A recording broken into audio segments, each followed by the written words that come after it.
Kruse.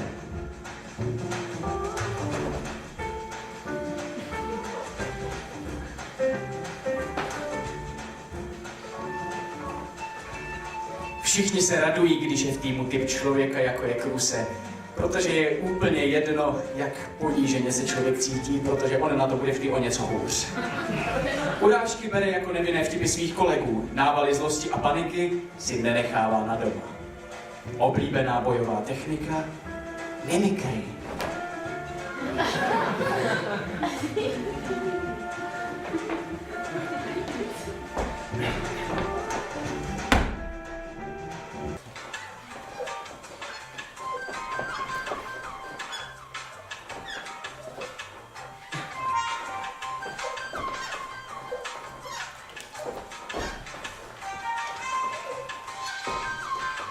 Player 4.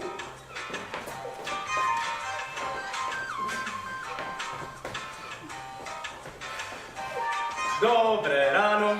Kolegové přátelsky odvětí dobré ráno a přesně napodobí Kruseho intonaci. Dobré ráno. Kruse na sobě nedá nic znát. Vůbec se nepokouší zabodovat.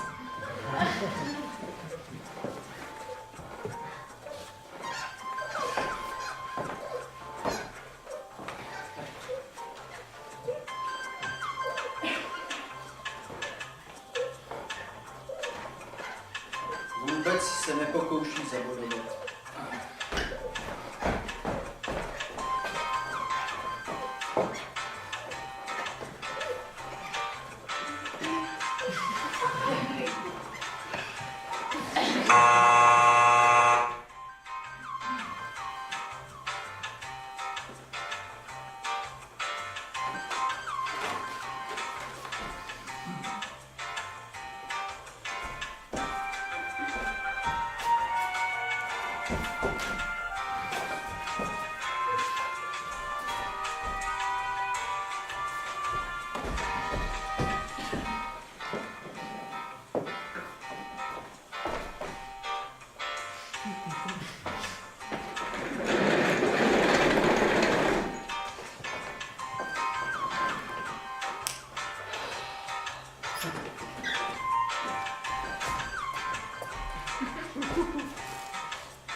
Buďte asertivní.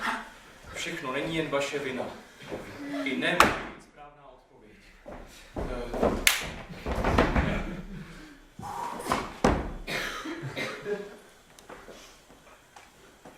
Au! No. No. No, no. No, no. Co? Aha, to si asi od těch vyspletl. Já jsem přece nikomu nic neudělal.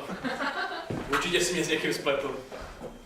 Panečku, tomu asi bude trapně, až si všimne, co udělal. Nechtěl bych být jeho kůži. Ale já mu to nenaduju. To si vyžaduje řádnou omluvu. A nejen to. No jo. Co ale řeknu, až se omluví? Možná... Ne, že by to nebolelo, ale zapomeňme na to. Může se to přece stát každému. Možná mě potom pozve na oběd. Pak řeknu...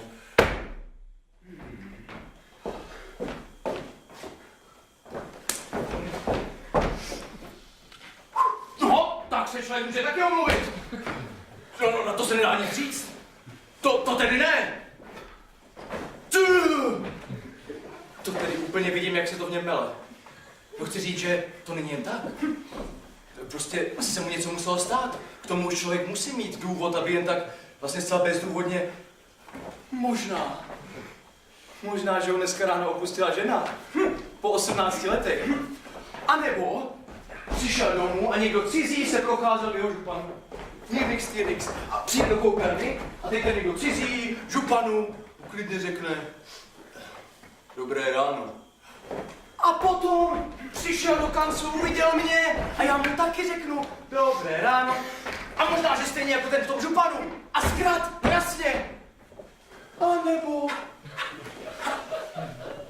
nebo si myslel, že jsem s jeho ženou taky něco měl, když jsem řekl dobré ráno. Svým způsobem mi ho je líto.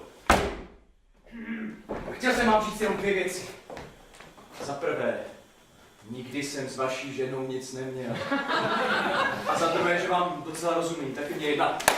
To vypadá na problémy s potencí. No jasně, už se mu nepostaví. Se mnou to nemá nic společného, ale do toho já se zatáhnout nenechám.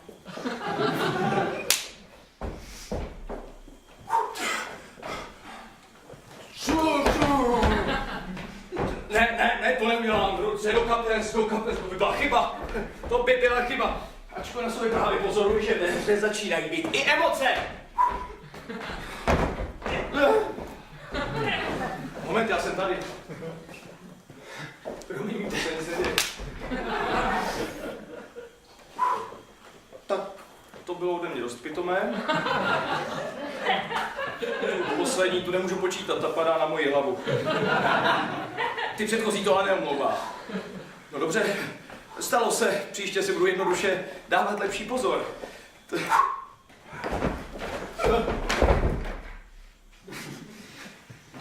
Dobré ráno.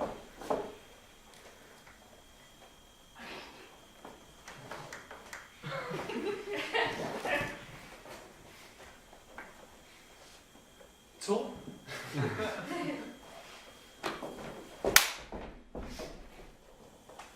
Tohle to si teda mohl fakt odpustit. No dobře, alespoň jsme navázali kontakt.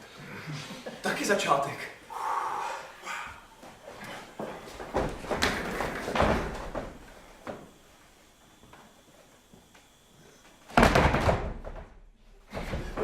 Okamžik. Dal jste mi 7 pohlavků a pravděpodobně máte 8 v záloze. A já si myslím, já si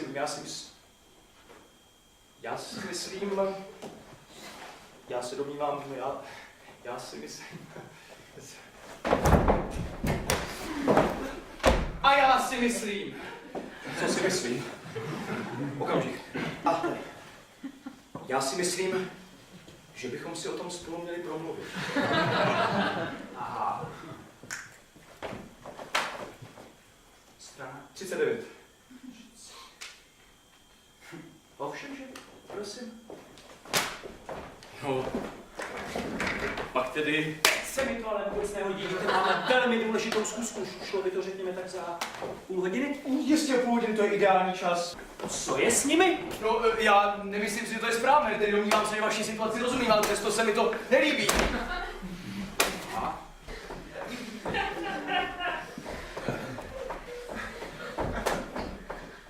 Prosím vás, mohl byste mi půjčit pero?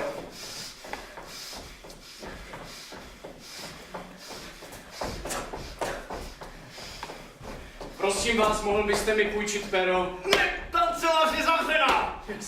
A já jsem řekl ne! A přeji si, abyste to akceptoval!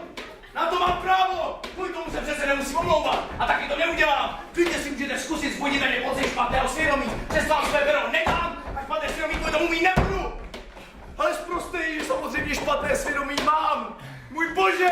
Nemá pero a to, že se mě zeptá, ještě není tak tragické! Ne! Ne. Tragické to není. Ale přesahuje to všechny meze! Meze? Narušuje to moji intimní sféru, můj osobní prostor a na ten mám nárok, jeho se nevzdám a vy jste mi ho naboural. Já to nejsem od toho, abych řešil vaše problémy, tak teď dobře poslouchej.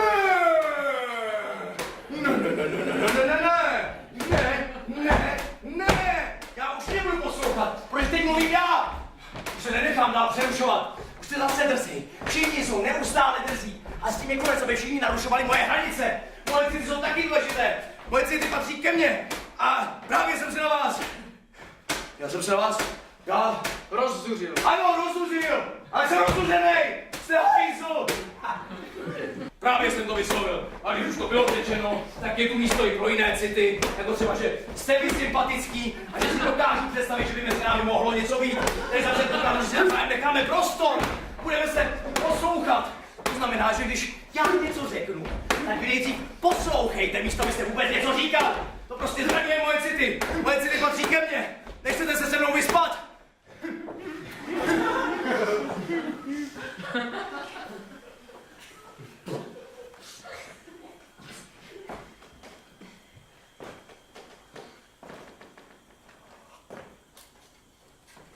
Cože? Zeptal jsem se vás, jestli se mnou nechcete vyspat.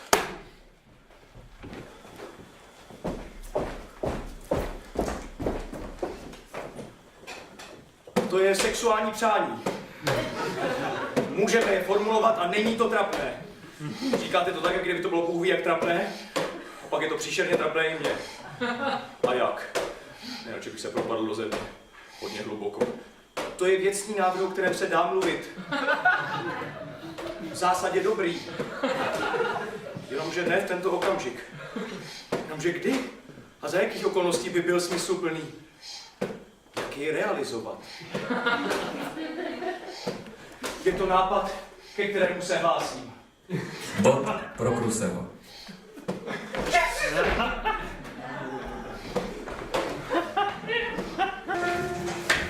Sledujte třeba tenhle hrnek. Na tisíce světelných kroků jsem od něho vzdálený. Často jsem z něho byl. Je krásný, ale teď už to bude jenom minulost. Vzpomínka. Mě nedostanou. Nedám na sobě nic znát. Když mě budou urážet, aby mě vyprovokovali. Nic. Nehnu brvou. Srdce se mi nerozbuší strachy. Řeknu, že mám rád Irsko a už o mě vědí víc, než jsem kdy věděl já. Já jsem v ohrožení života. Za prvé, je důležité nedát na sobě nic znát. Za druhé, musím změnit veškeré kódování. Když budu myslet Irsko, řeknu Island. Když budu myslet Island, řeknu ironie. Když budu myslet ironii, řeknu idea. A když budu myslet panika, řeknu patentový úřad. Nejlepší kód je kód poraženého. Mě nedostanou. Udržuji si teplotu na konstantních 37 stupních. Uživatelské prostředí? Maloměšťák. Vstupní heslo? Nezná nikdo, sám jsem ho zapomněl. Ale já si vzpomenu, až přijde ta chvíle. Až řeknu, to bylo přeci jasné. Co jste si mysleli? Že jsem si ničeho nevšiml? Že jsem opravdu jen taková bezvýznamná existence?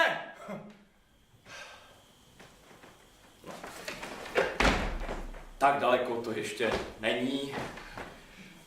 Zakódujte se. Buďte bezvýznamní. Já jsem ten dole, maloměšťák, ten s tím stavebním spořením. To opravdu nemám ponětí. Vstupní heslo neznáme. Já jsem dokonce ženatý s jednou hloupou a omezenou ženskou. Ta nemá ani páru. Pro ně to všechno pravé. Prostě vestavěná kuchyň, nedělní procházky a večery před televizí.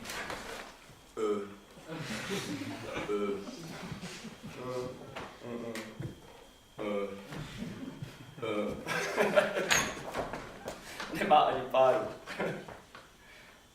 No.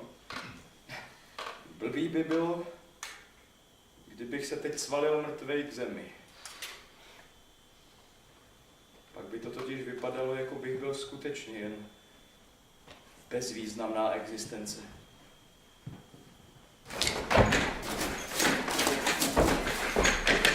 Patentový úřad!